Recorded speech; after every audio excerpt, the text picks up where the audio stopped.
Welcome to the TopRank Marketing News Roundup. I'm Tiffani Allen. And I, for the most part, am Joshua Nite. And you're on the right. I am, and I'm back. You are back. I was gone, and you guys did a show without me, and it was really good. Yeah. Which is like, it hurts when you leave.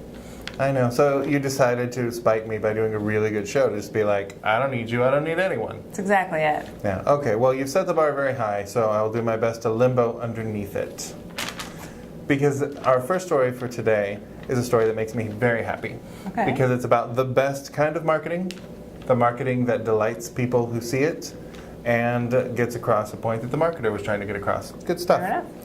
This is Spotify, who did some data mining. Deep in the data mines, they found some really interesting little quirky things that their members had been doing with their playlists, with their song selection, and they wanted to highlight those in a series of like billboards and online ads, like big old campaign.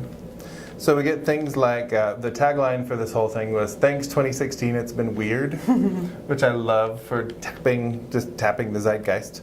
But then, so one of the billboards was, "Dear 3,749 people who streamed It's the End of the World as We Know It on Brexit Vote Day, hang in there." How cute is that? That is cute. Answer, very cute. Also, to the 1,235 guys who loved the Girls' Night playlist, this year, we love you. Aww. Yeah. And my favorite, to the person who started listening to holiday music back in June, you really jingle all the way, huh? Sounds exactly like it might have been my sister. It might have been, like maybe she would see that billboard and go, oh my gosh, Spotify is talking about me, I'm famous. Or maybe I need to up my game. Clearly somebody's doing this better. Yeah, started in March. Oh boy. Why not?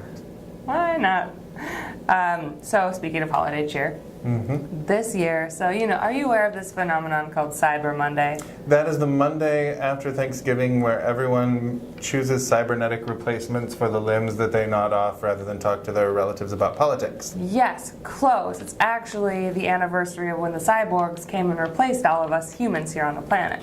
What? There are nothing but human individuals in this room. I do not know of that which you are talking. Well, our cyber overlords have had the greatest day ever. Yeah. Cyber Monday was the best e-com day in history this year, which is amazing. There was $3.4 billion spent online on Cyber Monday. Wow, that's a lot of cyber women and cyber men. It's also true. Cybermen, yes. It actually beat Black Friday, which is interesting. $3.4 billion in online revenue on Black Friday. So it was a little bit more. Of course, those decimal points are millions of dollars. Right. Peanuts to the rest of us, of course. But they did actually generate a little bit less mobile revenue on Cyber Monday than on Black Friday. But 53% of the revenue on Cyber Monday was mobile. So it was either the 44% from smartphones or the 9% from tablets. So what that just gets back to that idea that I keep talking about, where mobile marketing, mobile commerce is just marketing. It's just commerce. Your mobile home, just a home. That thing you hang over your kid's crib has no name whatsoever now. It's really, really kind of a sad state of affairs for Right. mobile items. Mobile, Alabama, just Alabama. I knew it. Anyway, as we start rolling marketing together into one thing, like getting rid of these silos, these social media, mobile, that kind of thing, there are 4 top priorities that digital marketers have, according to a report from Adobe and eConsultancy. They got together and they surveyed a whole bunch of marketers, and they found these 4 things were at the top of everyone's list heading into 2017. So the first was they want to catch up on content optimization. Makes sense. You got to get up to stage 1 before you take the next step. And then targeting and personalization, focusing more on getting the right message to the right people and making sure they know it's for them. There was actually more of this seen in the B2C side of things, but the thinking is that as we B2B folks catch up on our content optimization and stuff, that this is the next step. Also, data-driven marketing is the next one. So mastering the tools for data-driven marketing and getting deep into that analysis. And then finally, implementing a customer experience strategy was the 4th thing that people were intensely concerned about. It's exciting. I feel like those 4 things definitely go together. Yeah.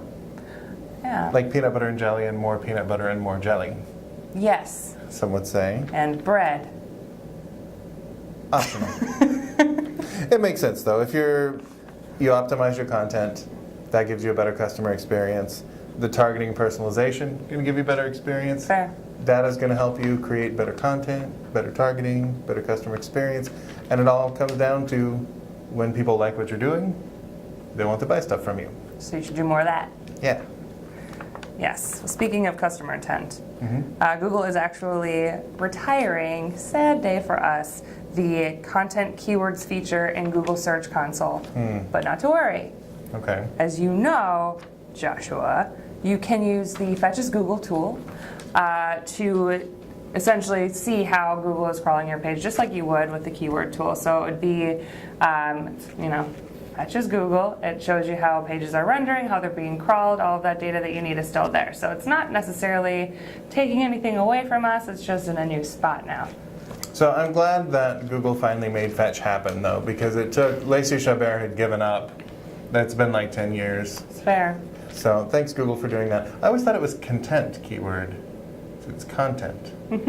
Okay, well, label me a content marketer with that change. Fair enough. If you just can't get enough, by the way, of the content that we have optimized for your customer experience, you can follow us here on the YouTube channel. You could also perhaps subscribe to the TopRank marketing blog. That's toprankblog.com. And you can follow at TopRank on Twitter. And I'm on Twitter as well, all by myself, at Nite Writes. That's Nite Writes. And I'm at Tiffani_Allen. If you'd like to tweet at me, you certainly may do that as well. But we'll be back next week with more top online marketing news. Thanks for tuning in. Bye.